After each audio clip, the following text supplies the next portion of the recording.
I walked and stood in the yard, feeling regret wash over me. My voice trembled as I muttered to myself, "Riki, you're such an idiot. Why did you go and ask Qianli if he's okay or not, just to be insulted?" I wished Pratiksha was with me. She's the best of friends, and she would have really shut them down if she were here. I promised myself, now, I won't go ask anyone anything. The way Yi Jin makes fun of me, I don't like that. Pratiksha always tells me to keep to my own business. Seeing Qianli, I couldn't believe my eyes. But how could it be possible? I knew I had seen him in a very weak state with my own eyes, but today he was standing strong.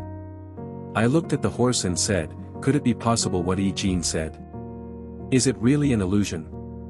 I always see scary visions, could it be part of my hallucinations? As I thought, I think something is suspicious about Yi Jin. He had the same mole as the assassin who stole the scroll from the library. And he knew the assassin had bumped into me, even though he wasn't present there at that time. Could it be that he's that assassin? The horse looked at me and tilted her head. I said, leave it. The horse neighed, and I exclaimed, because, right now what's important is to know about a test which will find if wonton soup has mercury or not. And for that, I need a doctor. Just then, Tim Tim and Bim Bim came running from behind me. Tim Tim stood in front of me, hands on her hips, and shouted loudly. Child Wei, you're so bad. Bim Bim nodded quickly and added. You always hurt the princess. What did she ever do to you? I blinked in shock, confused. What do you mean? I asked. Tim Tim crossed her arms, face full of anger. Don't you know? She made food for you herself. Even though she doesn't know how to cook. Bim Bim continued with tears in her eyes. She even burned her hands while cooking for you. But still, she smiled and brought it to your room. But we don't know why she quickly ran away from your room with sobs. I thought, Xiao Yun had seen me and Huan Shu too close. Maybe that's why she ran away like that. Before I could say something, Tim Tim's voice cut through my thoughts. Did you insult her because the food she made wasn't good? Bim Bim added, can't you eat that disgusting food, just for her? I muttered, they think she was sobbing because I didn't eat her cooked food.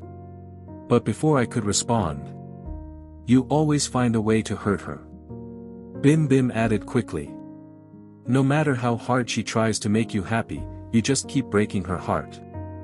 Then both of them shouted together. We hate you. Don't talk to us again. They turned around and started to walk away quickly. Wait. I called out, panicking. It's not what you think. It was just. Please listen. But they didn't stop. Suddenly, sharp pain shot through my waist. I cried out and fell to my knees, grabbing my side tightly. Ah, it hurts. I gasped, my voice shaking. I quickly pulled up my clothes and looked at the wound. The sword mark, it was darker now. Much worse than before. What's happening to me? I muttered, trembling. It's getting worse, and it hurts so much. The horse neighed loudly beside me, worried.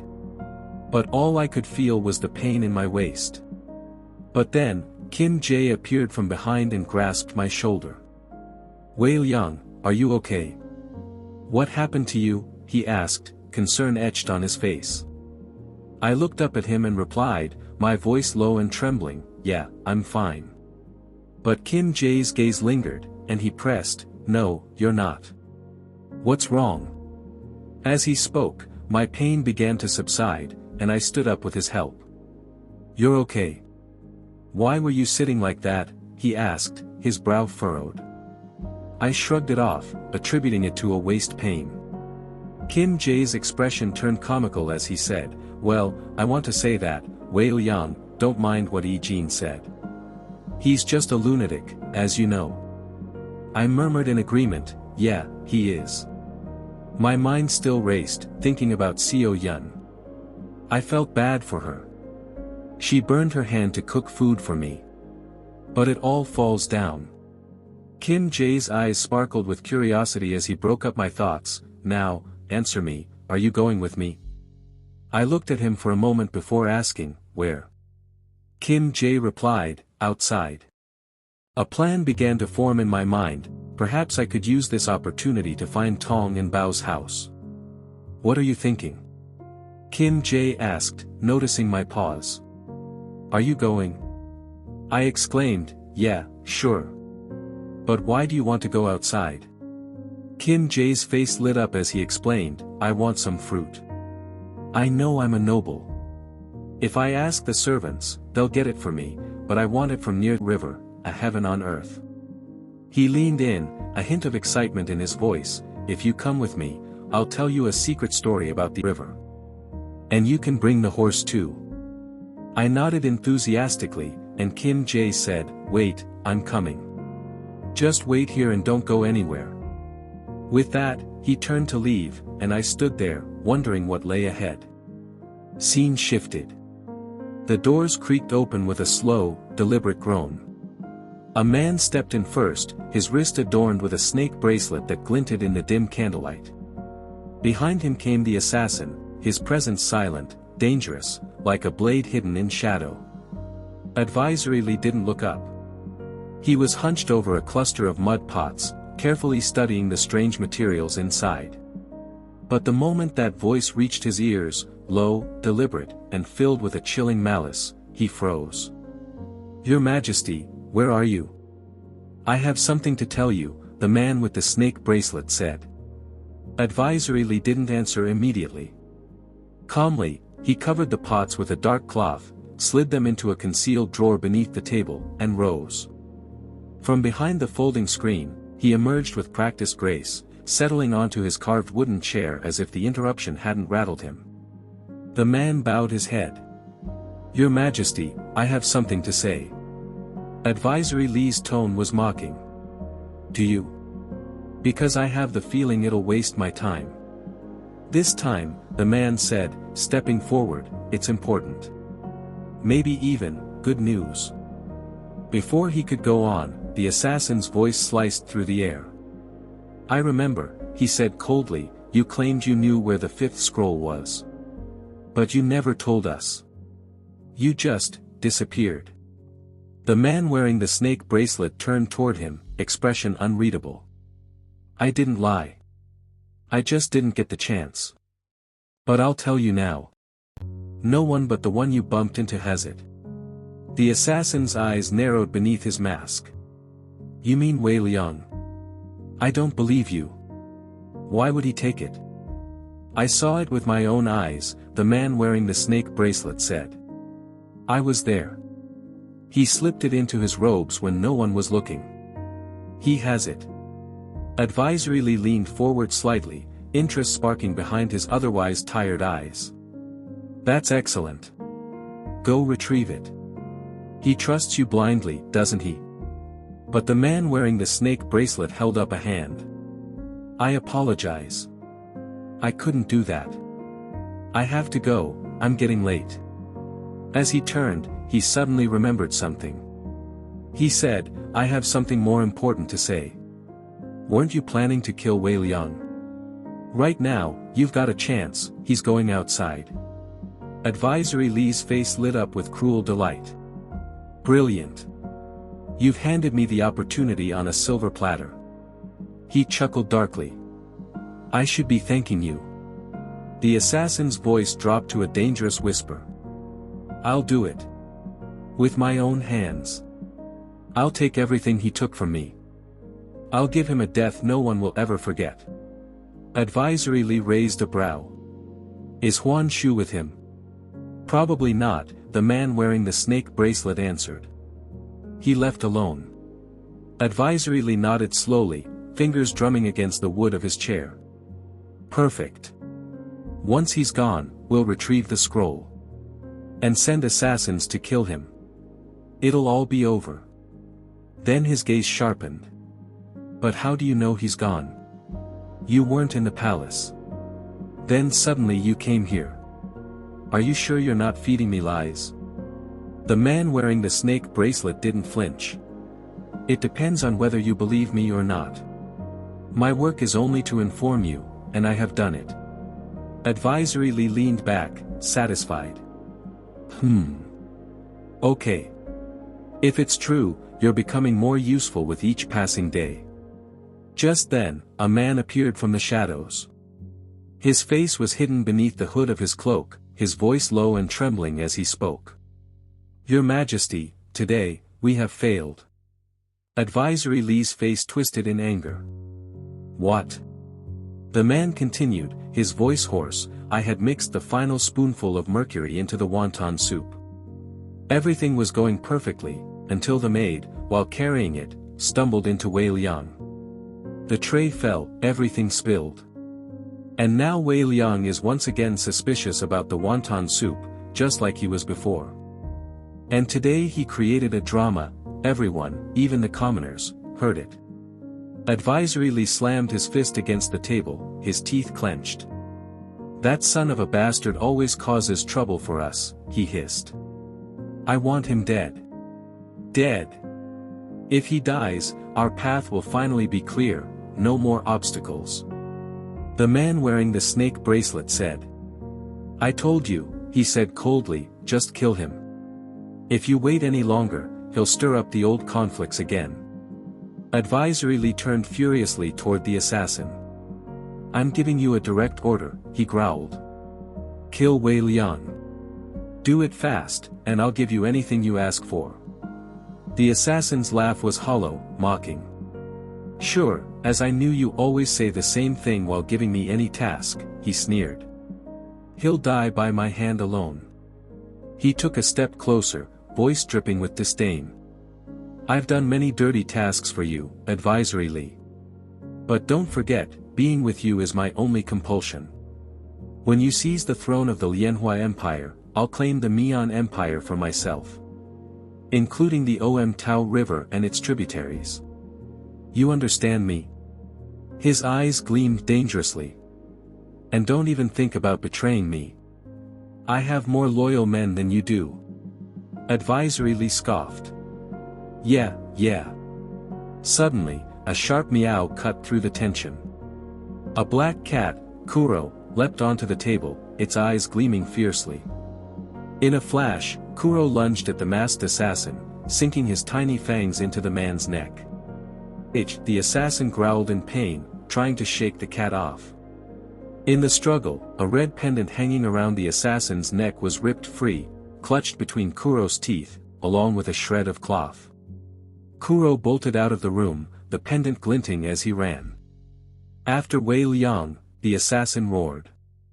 I'll kill this cat too. No, hissed the man with the snake bracelet. Don't be reckless.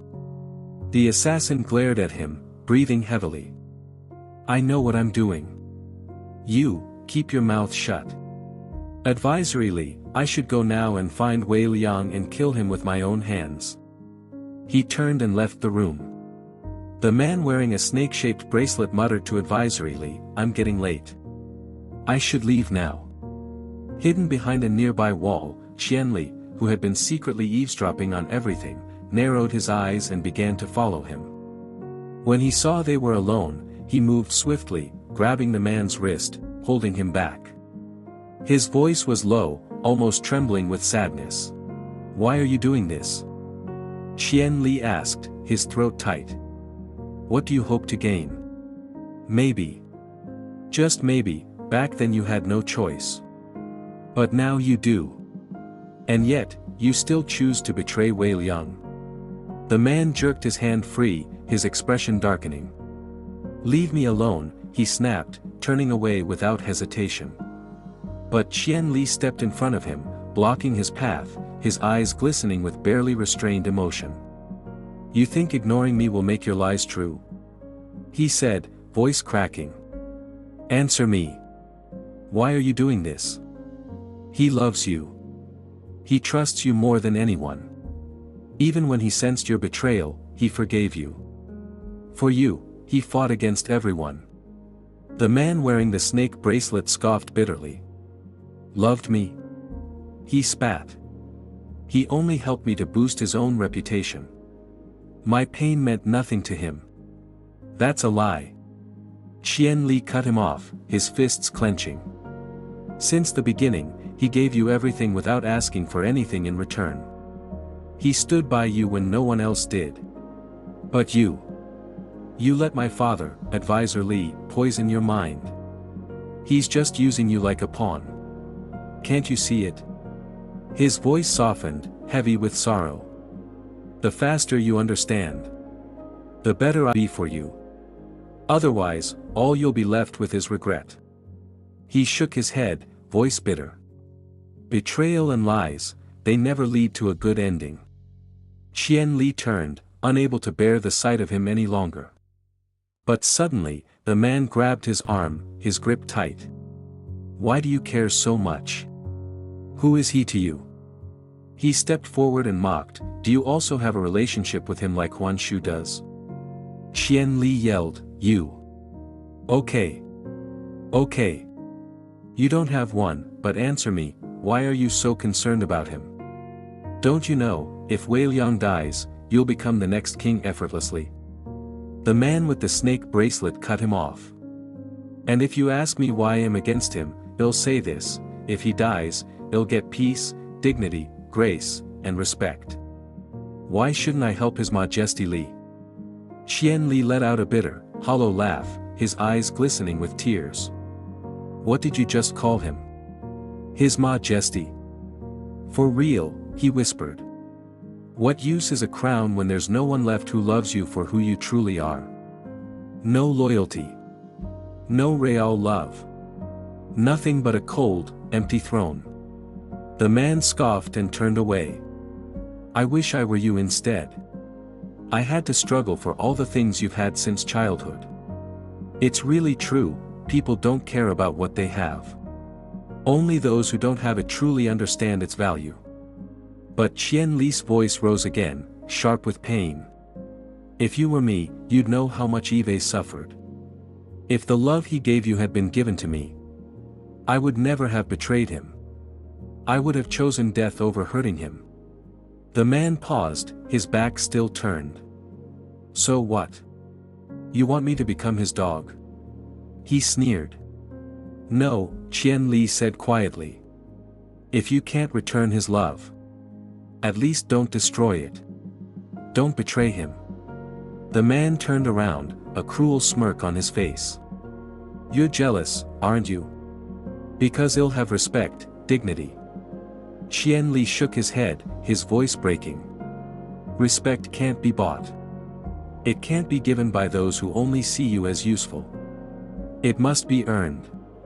But if you're too blind to see that. He exhaled shakily. Then I have nothing more to say. I was a fool to try to understand you. I just hope you don't meet the same horrifying end as King Wen Zhao. Without another glance back, Qian Li turned and walked away, leaving the man alone in the gathering darkness. I muttered under my breath, glancing at the horse, Kim Jae's such a careless guy. Told me to wait here, but it's been way too long. Where the hell is he? The horse neighed softly, almost like it agreed with me. I sighed. Maybe we should just go without him. I trailed off, knowing full well that if I left without him, I might never find Tong's house. Or worse, I could get completely lost. The horse tossed its head again. My eyes drifted to the mask tied around the hilt of my sword. I'll wear this when we head out, I muttered. Wearing a mask would keep assassins from recognizing me. Might be safer. I hesitated, gripping the edge of the saddle. Maybe I should just go find a Xiao Yun instead, I thought aloud. She did say, wherever you go, call me, I'll come with you. But then I remembered the way she saw me with Huan Shu, and because of me, the food she made had also fallen. I don't think I should go to her. Even Tim Tim and Bim Bim were angry about it, so why wouldn't Xiao Yun be? Overall, she loves Wei Liang. I clenched my jaw. She probably doesn't even want to see me anymore. I'll apologize to her later, I whispered. The horse neighed again, stamping its hoof, restless. I glanced at it. Yeah, what do you think I should do, huh? Just then, footsteps pounded the ground behind me. Kim Jae came rushing up, breathless, hair a mess, stopping right in front of me. Where the hell have you been? I demanded, throwing my arms out. Kim Jae doubled over, hands on his knees, gasping. Sorry. I was looking for Kuro. I can't find him anywhere. Kuro. I repeated, horrified. You know I'm terrified of cats. Why would you even think of bringing that demon furball with you? Kim Jae chuckled awkwardly. Ah. I totally forgot you're scared. My bad. He straightened up, wiping sweat from his forehead. Anyway, shall we go now? I looked at him and muttered, seems like you had an argument. Kim Jae hesitated. Why do you think that? I replied, your condition is like that. Kim Jae patted the horse's side gently. I took out the mask tied to the sword and wore it. Kim Jae chuckled at me. Why are you wearing that mask? It looks creepy. His eyes filled with mischief as he muttered, you're not allowed to go outside, so with this, no one will recognize you, and you can come with me effortlessly. I asked, what are you thinking? He hesitated and made an excuse, why are you wearing that mask? I hesitated.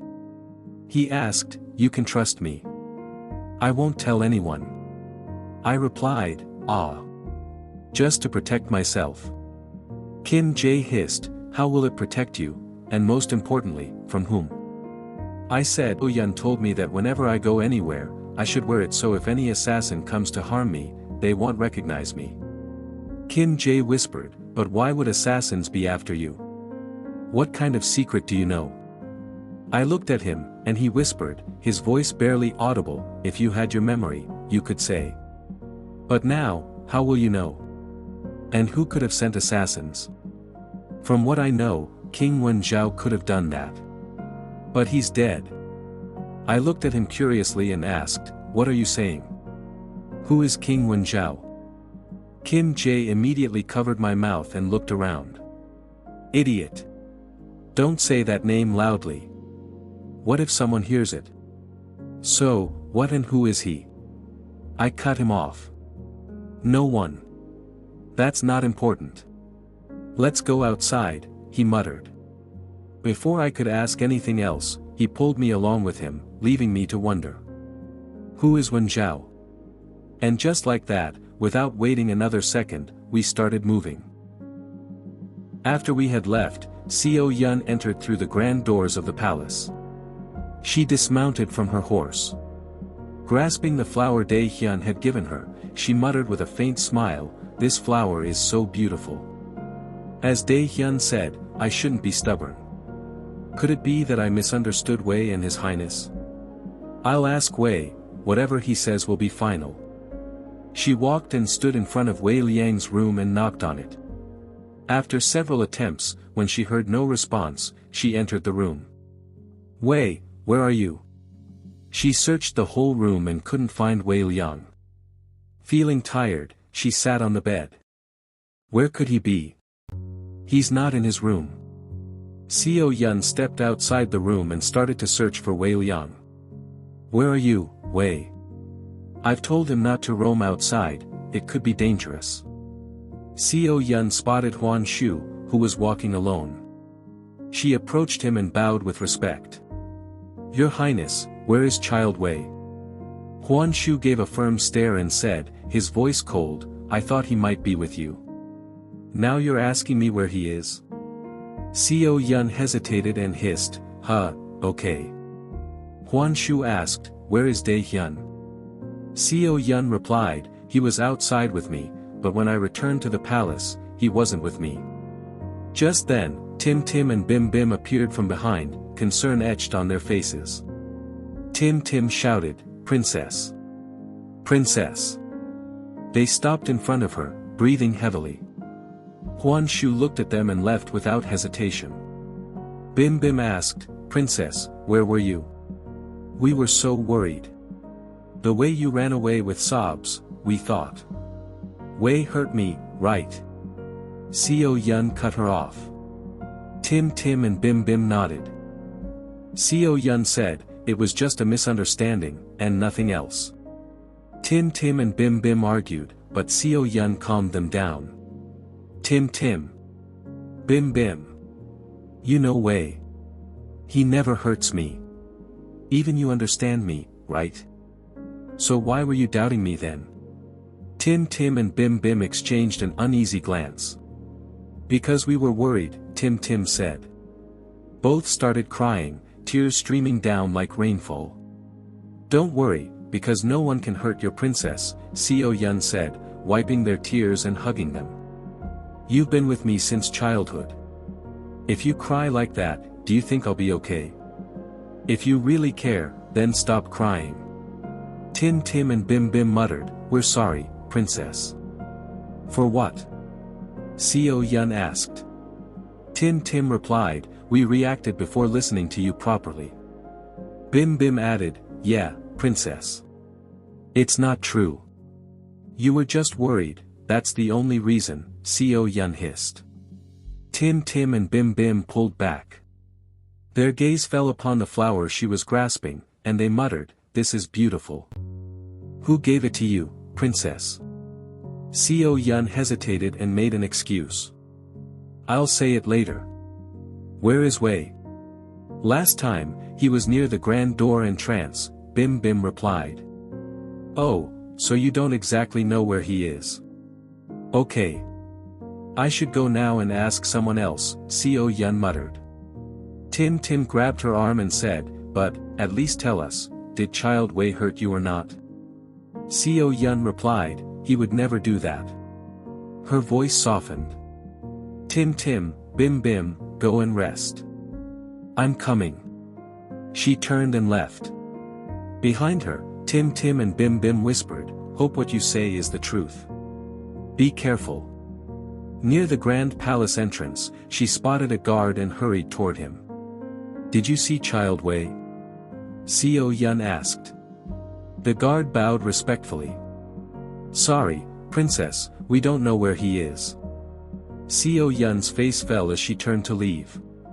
Some guards were walking in front of Xiao Yun and muttered, I saw Child Kim going outside with a man who was wearing an iron mask.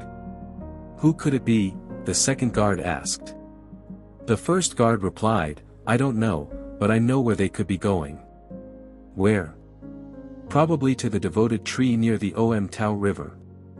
I heard rumors that the leaves of that tree are turning a golden color, which means something very bad or very good is going to happen. I hope something good happens. Hearing this, Xiao Yun immediately interrupted. The guards bowed down. Xiao Yun hastily asked, you mean Child Kim went outside with a man who was wearing an iron mask? The guard nodded. Xiao Yun urged, really? Where did they go? One of the guards replied, maybe near the Tao River. Xiao Yun sighed and said, you can go now. The guards left, whispering to each other, why was she behaving like that? Another one replied, these people are crazy. They don't have any work except bothering us. Xiao Yun's heart pounded. What have you done, Wei? I told you not to roam in the palace, but you did something even more dangerous. Why do you never listen to me? Where am I going to find you? You weren't allowed to go outside the palace. What if someone saw you? You'll cause trouble again. I have to find you before anyone sees you and creates new drama. She whispered, her anxiety growing, what if an assassin attacks him? I can't wait. I should go and find him faster. Wei, what on earth made you go outside? At least you should have informed me. Without waiting another second, Xiao Yun turned and sprinted back inside the palace. She snatched her brown robe and threw it over her shoulders. I must find him before he gets into any trouble or anyone in the palace notices that he's not here. Xiao Yun took a relieved breath and muttered, I shouldn't worry too much, because Child Kim is with him. She mounted her horse and sprinted outside the palace. Hello everyone, thanks for reading. Some of you may be curious about the river name Tao. So let me tell you what it means. Om is a Sanskrit word from the Sanatan religion, which means the end, the beginning, peace, silence, everything starts from it and will end with it. Tao is a Chinese word, which means path, a way in which someone does something, good or bad, which leads to a result. It could be good or worse. If you're wondering why I named the river this, it's because the river has a deep backstory, which is quite important in this story. If you're curious to know more, then watch the next chapter. Winking face. Thank you. Do click the link below to check out the original novel and author on Wattpad. Subscribe to the channel for more episodes.